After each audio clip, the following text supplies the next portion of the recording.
Grew up in New Jersey. I happened to be a decent enough soccer player that I was recruited to go to the United States Naval Academy.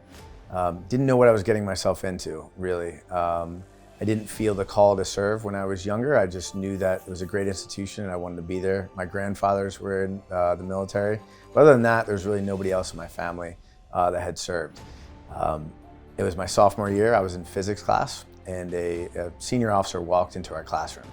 He said, all of you are going to go back to Bancroft Hall right now. I knew something happened because that would never occur. If you told me, Ryan, where would you be on Tuesday at 3 o'clock? I could tell you exactly where I'd be every time and get 10 out of 10 times. So we were walking back to our barracks and they said, yeah, no big deal, but a plane just bumped into the Pentagon. We got back to our rooms. There's no TV, there's no cell phones, there's no nothing. You have your computer and someone was able to live stream in and we saw that it was 9/11 and the terrorist attacks had happened. Because the Annapolis, Maryland is near New York City and very close to the Pentagon, all planes had not yet been grounded and it was a threat. So we went down to the basement, we ate in shifts until it was all clear. We came back up a short time later, President Bush came online and said, we're gonna go to war. At that point, when you're in a military institution and the president, commander-in-chief says you're going to war, he means you. So you look around and you say, all right, well, if I'm gonna go to war, I wanna be on the tip of the spear. So I said, where is that place? And someone said, Navy SEALs. I said, I don't know what that is. This was back in 2001 before we made a movie and wrote a book every week. So it was hard to find what it was, did my research and said, absolutely, that's what I wanna do. So I graduated in 2004, May 28th. A week later, I flew out to California and started SEAL training. Went through SEAL training in class 252. Finished my training, went on to the SEAL teams. I deployed to Fallujah, Iraq, Bagram, Afghanistan, down the Helmand Province in Afghanistan. Then I went back to Baghdad. I got out, went to law school, stayed in the reserves, got recalled back, and did another deployment to Central America and South America. So 4 combat deployments. I now have about, I think in 19 years. When I left active duty, I stayed in the reserves, so I'm currently the commanding officer of SEAL Unit 18 down at SEAL Team 18 in Virginia Beach.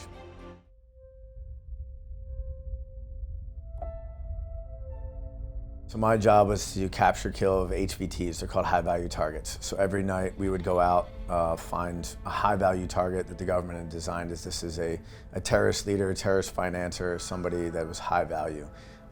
Those are the easy ones to talk about. It was, what really made me think differently is being exposed to those people in such close proximities. So for example, in Afghanistan, we were there, you'd go to a village and nothing but men with long beards, no women in sight. You're around the village, you start getting to work, keep going back, pulling out the high value targets, interrogating them, understanding that they were just terrorizing those villages. Women weren't allowed to leave their houses, they weren't allowed to be educated. If they walked around, they had to have at least 3 male escorts. They were told who they're gonna marry, had no freedoms, had no anything. After we were there for a while and really just establishing that we would be there, taking out some of the troublemakers, you started to see more women coming out of their houses, people going to school, and really that change of what you can do when you're there and trying to make a difference. It's not just about war and killing people, it's the difference you make by confronting and eliminating evil.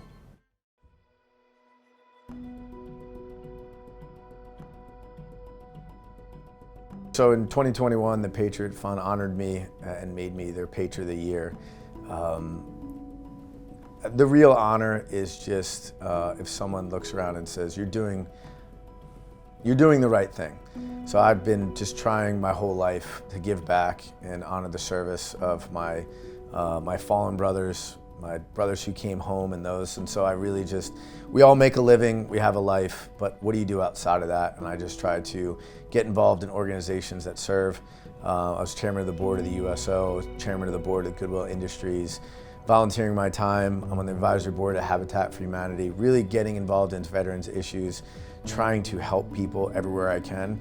in taking the military mindset of service before self, the deed is all, not the glory, and really just saying, how can I be of service to others? If you live a life in service to others, it's fulfilling and it just really means something. So somebody at some point looked around and said, these are the type of people that should be receiving this award.